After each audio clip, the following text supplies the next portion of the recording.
First alert weather day for severe threat on Friday. We're on your side with windstorms could be knocking on your doorstep. And we discuss the essential items you should have in your safety and preparedness kit so you can be prepared and not scared. WBRC Fox 6 News. First Alert Weather Extra starts now.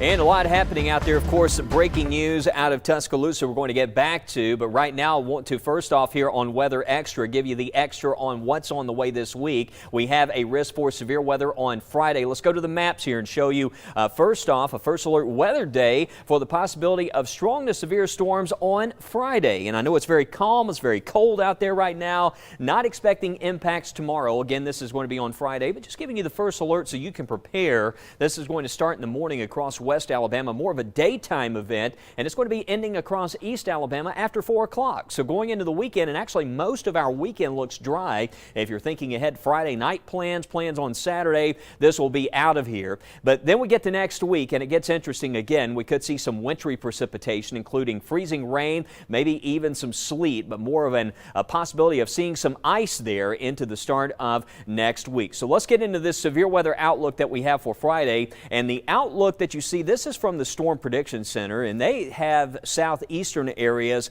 highlighted in a level 3 out of 5 risk. And the reason for that is because this part of our area will have a greater chance during the day Friday to heat up, and that's going to increase the instability in this part of the coverage area. But there is a risk that we could see a tornado or some strong wind gusts with storms on Friday. The conditions will become favorable, so we'll probably see a tornado watch. That's not a guarantee we'll see warnings, but the conditions will become favorable on Friday. So we just need to be weather alert there during the day. It's also going to be another windy day.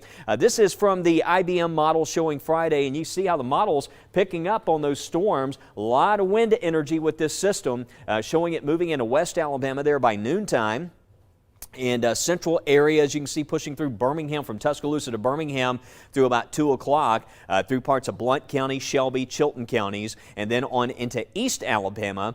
You can see right there by 3 o'clock. So again, 4 o'clock and after that point, most of this is out of here. In fact, for the afternoon, most of this will be over into East Alabama. And that's going to leave us with dry weather, some colder weather for the weekend. But then we get to next week, and this is a look at the European model, which is showing the possibility by late Monday and into Tuesday that we could see a period of overrunning moisture as some really cold air moves in, and it may set up some freezing rain or sleet across parts of the area. Now, this is one of the longer range models. Let me just show you what another model has here. This is showing the arrival time could happen more into the evening on Monday, but the possibility is still there that we could see some light wintry precipitation, so we just need to be weather alert there for possible impacts early next week. Again, this would mostly include either sleet or freezing rain. So certainly a cold setup. I can tell you one thing at this point. I wouldn't cancel any plans for Monday just yet, but note that I would make those preparations for a hard freeze, because we're likely going to see temperatures in the teens and wind chills down into the single digits. A lot to track as we head over now to meteorologist Lauren Linehan. With severe storms in the forecast on Friday, we now want to check in with meteorologist Matt Daniel and Mickey Ferguson to find out what steps you can take to prepare. So, Mickey, we've got a first alert weather day going into Friday, and of course, we're looking at the threat for severe weather. That's right. Damaging winds, tornadoes, large hail. We've talked about all of that with our first alert weather teams, but what we maybe haven't talked about is some preparedness. That's right, because we can get severe weather in January, but of course, as you know, as we start to warm up in the spring months, severe weather is also a possibility. So we just want to get you prepared and making sure that you have a plan. So we got our table right below us, Mickey. So yeah, let's talk about some supplies that you could use if you want to have a kid or a safe room, what to do in case there's a warning. Well, we've got some boots here. We also have all hazards weather radio. Wait. Why do we have boots, Mickey? We got boots just in case you got to get outside, and assess the damage to your property.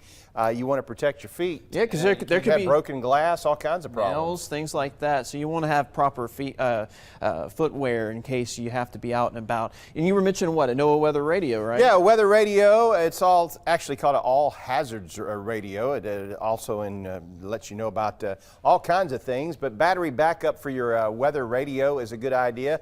And then we have liquid. We got an air horn. We have water. We have flashlights, all kinds of things. So yeah, the air horn, if you're wondering, why would you need an air horn? Well, just say there is damage and you're trapped inside your home. If you have that, you can use it. People can hear you and try to get you out of the rubble if there's any damage in your area. But yeah, water is always a good idea to have extra of that. And then of course, we got the first aid kit right below me.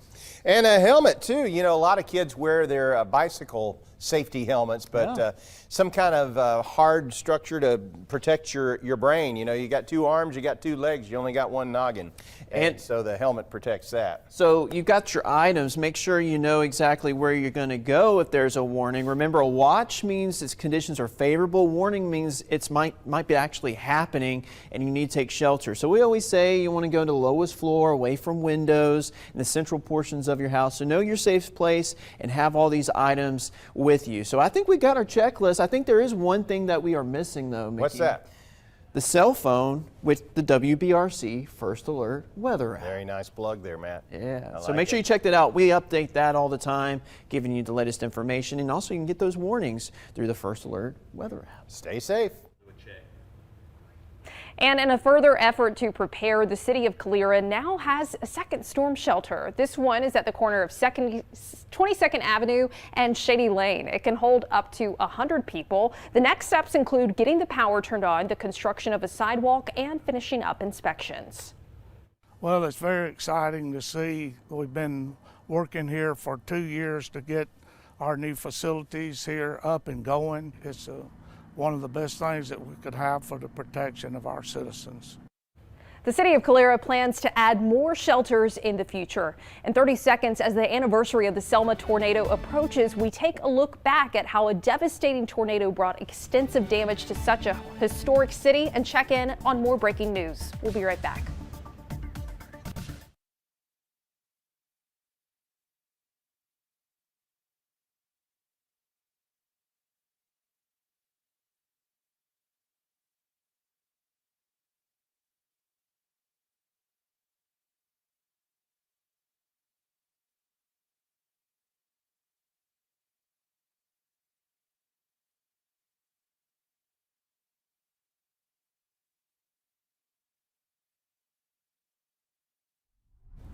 And welcome back into First Alert Weather Extra. We do have some breaking news to get to. I know, Jonathan, we've been talking about a lot of First Alert weather days coming up, and all of a sudden today, some breaking news out of Tuscaloosa. That's right, Wes. Proud of you for carrying on despite the fact that you, as a Tuscaloosa native and Alabama fan, obviously heartbroken by the news that's breaking tonight. That is Coach Nick Saban retiring from his position as the head coach at the University of Alabama. Again, that first reported by Chris Lowe of ESPN, and now multiple sources reporting that. We have not heard officially from Coach Saban. We have, though, heard from Miss Terry, who posted a message on the Nick's Kids Foundation Instagram post thanking Tuscaloosa for 17 great years and promising that her family will continue to be involved in all the many charitable works and causes that she and Coach Saban have been a huge part of over the years. They have really bonded with that community, especially in the aftermath of April 27, 2011. Certainly the most successful college football coach perhaps ever. That's a debate Bama fans may have at some point, but 6 national championships at Alabama, 7 overall. An amazing run has come to an end tonight. We'll have much more perspective on Coach Saban's legacy and where the program goes from here, Wes, throughout the night on all of our platforms and starting again tonight here on TV, first at 9. Well, I just want to ask you real quickly, Jonathan, and I know this is the question that we're all getting on social media, and I know we're going to learn a lot over the next few days, but what names are you seeing out there right now, possible someone, to kind of step into these shoes? Yeah, Wes, we're reporting sources tell us that this was a surprise even to some of the coaches within just a few minutes of this announcement. There was an indication this is coming, so I think it's a bit of a scramble behind the scenes, but I think Dan Lanning from Oregon, former Alabama grad assistant, former defensive coordinator at Georgia, perhaps Kalen DeBoer, Washington coach as well. You're certainly going to hear the name of Steve Sarkisian. You're going to hear the name of also Lane Kiffin, perhaps, another SEC coach. Several names being tossed around there. Dabo Swinney, of course, former Alabama football player, Clemson coach. So those are just 5 names circulating, but all have big buyouts, by the way. Dan Lanning, the biggest, $20 million just to get him out of his contract. So whatever it is going to cost some money. But as you well know, sir, those pockets run pretty deep when it comes to Alabama football. I think they'll be able to scrounge around the cap's cushions and find that loose change. Well, it's amazing just how Tuscaloosa has changed so much. And, Jonathan, you were talking a lot about April 27th. And they they were here, throughout that event. And I've just, from Nick's kids to the recovery, it's just incredible all that they have done for the community, and we're certainly so thankful. Enrollment has grown at that University of West 60% in the 17 years he's been here. So 25,000 undergrad students when he arrived on campus, 40,000 today. They used to be the majority of students at Alabama were from in our state. Now they are from out of our state. If you want to talk about the reach that program has extended, and as you mentioned, April 27th, an event you and I covered here and know so well, literally the geography of Tuscaloosa changed thanks to the Nick's Kids Foundation, to all those Habitat for Humanity homes. He and Miss Terry, remember, every year they would build one, cut the ribbon. Coach Saban would be there because this was important to both of them. And I know he's got a home now in Florida. I know he's got a home in Lake Burton, but I would be shocked if he and Miss Terry don't continue to spend some time in T-Town, a place that they have grown to love. All right, Jonathan, I know you will continue to follow this, and we will certainly be checking back throughout the evening. Of course, you can follow along on the news app, and we'll be back here with more on that story. But also, what we're going to be following, of course, these big weather changes that are coming up right here. I'll be back to talk more about the 7-day forecast. Yes, and Friday marks 1 year since a devastating tornado hit Selma. Take a look back at that fateful day.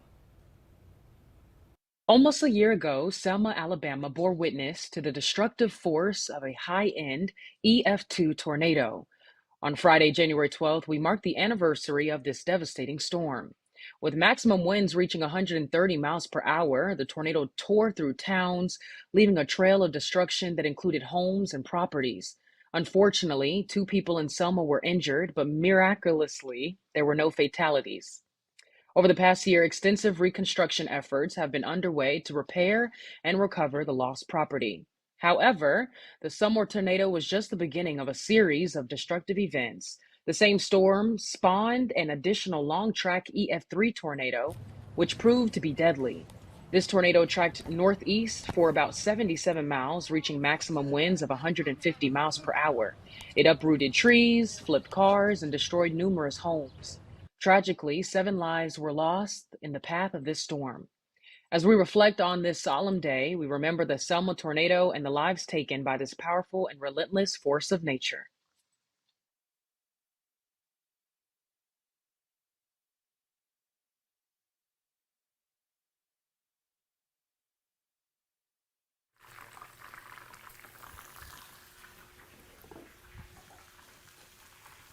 Hey, Mr. Holman, how you doing?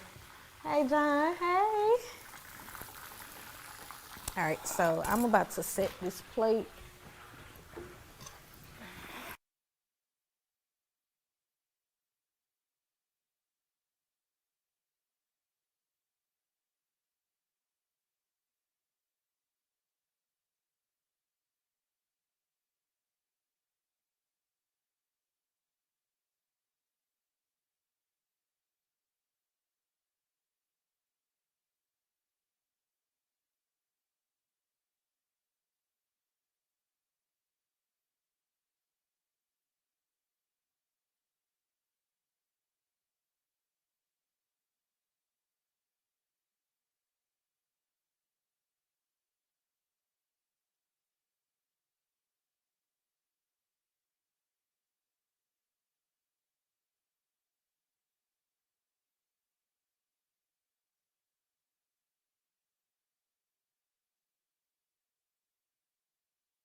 Well, a lot happening in our weather. Tomorrow is going to be a nice day. We'll have sunshine, but we're watching Friday. During the day, there's going to be a risk for severe weather, about 2 to 4 hours for any given location in the area as a line of storms moves through. The weekend looks dry, colder, but it gets even colder next week. I'm still seeing the possibility of a hard freeze there by next Tuesday morning, and still we could see a period where we could see a winter weather threat there early next week. But we got to get past Friday first, and we're going to have a risk for strong to severe storms. Isolated tornado threat is there 8 o'clock to 4 o'clock in the afternoon. So I'd plan for the possibility of a tornado watch popping up across our area during the day on Friday. The weekend looks dry, but then next week by Monday, you can see the models are picking up. By Monday night and into Tuesday morning, the possibility of some overrunning moisture as that cold, shallow air moves in. So I'm concerned that we could see a period there with some freezing rain or some sleet. That would be Monday night and into Tuesday morning, and that could lead to some impacts. I wouldn't cancel plans just yet, but check in for updates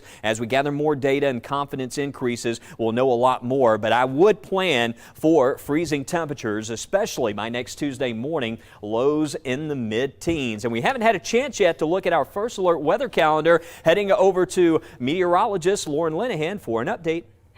Hey, Wes. Yeah, we got a lot going on weather-wise. I know we've had breaking news today, but man, the weather is unrelenting. So we mentioned that first alert weather day for Friday, the threat for severe storms, and then next in the site within the 7-day forecast are 2 first alert weather days next Monday and Tuesday for that possibility of an Arctic air outbreak. There's still some question, as Wes was mentioning, about that wintry precipitation, but looking beyond the 7-day, looks like next Wednesday and Thursday could be very cold with some cold sunshine. But that's when we'll have to watch for that deep freeze next Tuesday and Wednesday morning. That is definitely a good idea to go ahead and winterize your home. Possibly a rain chance by next Friday, and then possibly around that weekend or the following week, we could still see a more unsettled pattern. Of course, we have to watch for that potential for some cold weather, and that cold weather in the forecast could certainly lead, if you have a situation where there's some moisture around, the potential for that moisture to be in place and possibly transition to a different precipitation type. Right now, nothing is set in stone, but we definitely want to watch for Friday, Tuesday, and Wednesday. We'll be right back. Oh, good. Oh, I was telling you, let's change her. No, I was just trying to, I didn't know why you, no, I wasn't saying cut it, but it's okay. We can have the full segment after the break, right? Just do the full, I'm sorry. Yeah, I was trying to tell you. Yeah, she thought I said cut your segment. We're going to do it after the break. No, rechange her name. I spelled it wrong. Spell it for us. It's ROWE''LL, then capital U, then P. Roll up. Did you get that? Is that Kimberly? Kimberly, yeah. Kimberly, did you get that? Okay, spell it again for her. ROWE''LLUP.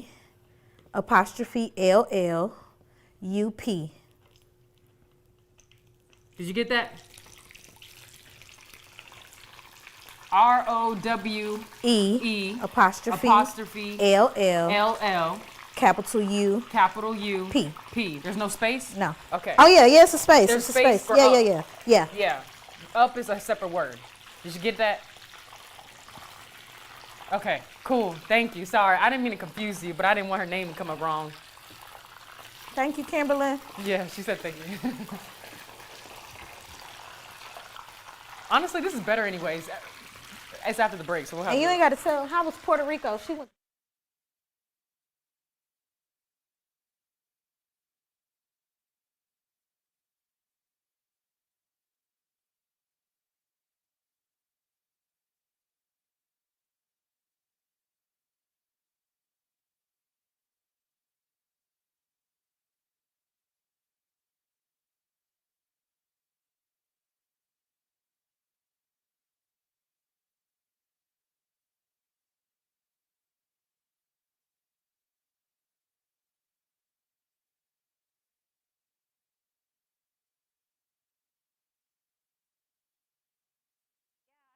Some more veggies in the new year.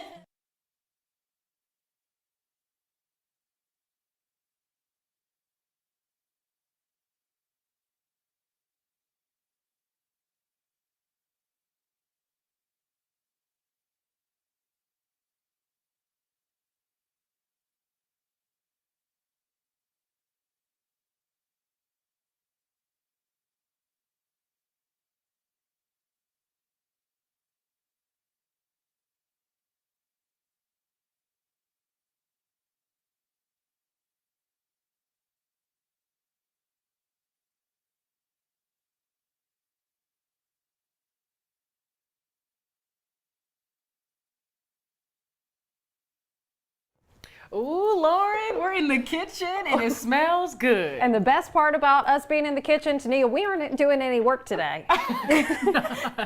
So that's why we have our very special guest here. You may recognize her, and she actually helped out with a certain big event recently. Yeah, Andrea Rose, she did my wedding. She is the owner of Road Up Catering. So we're super excited to have you today. And I know your specialty are egg rolls. Yes. You gotta tell us, what are you cutting right now? All right, so these are veggie egg rolls. They are so good. They're like sweet and savory all at the same time. Love with a that. little smoky taste. And then they come with the sauce. So I'm gonna plate them.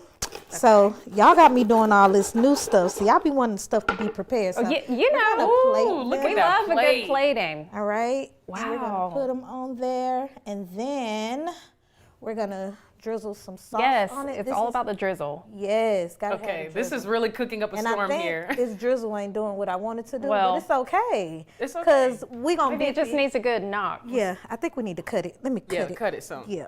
See, y'all gotta see the raw.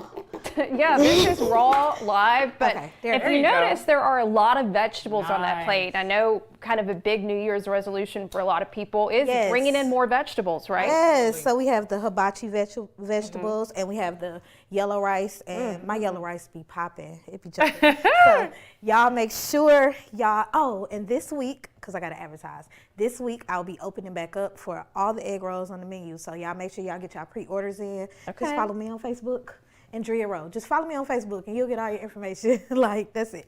Okay, Lauren, I think it's time for us to try some. I think it is. Yes. Okay, here you go. Oh, she had us the whole plate. Well, bye. Our little office is right over here. We'll go get set up. Wow, that looks amazing. Looks okay. amazing. So Here. we got the yellow rice, we got the vegetables, and you said these are veggie egg rolls, right? Yes. Okay, and what kind of sauce? Oh, so that is like a sweet chili sauce. Oh. And so, yeah, it's like my homemade sauce. So Oh, y'all okay. make sure y'all indulge. Okay, Go for it. I'm gonna go for Yeah. this one, Tania. All right. Your turn. Okay, Yes. cheers. We love our cheers. Bam. Ooh. The crunch. It's the crunch for me. Wow. It's the crunch for me too. Oh, and hopefully This is my mom good. isn't watching. I just talked with my mouth full. I know, it's not do that. But it's amazing. I was always going all out for cooking up a storm. Yes, and y'all Oh. got to taste the veggies next. So, yeah.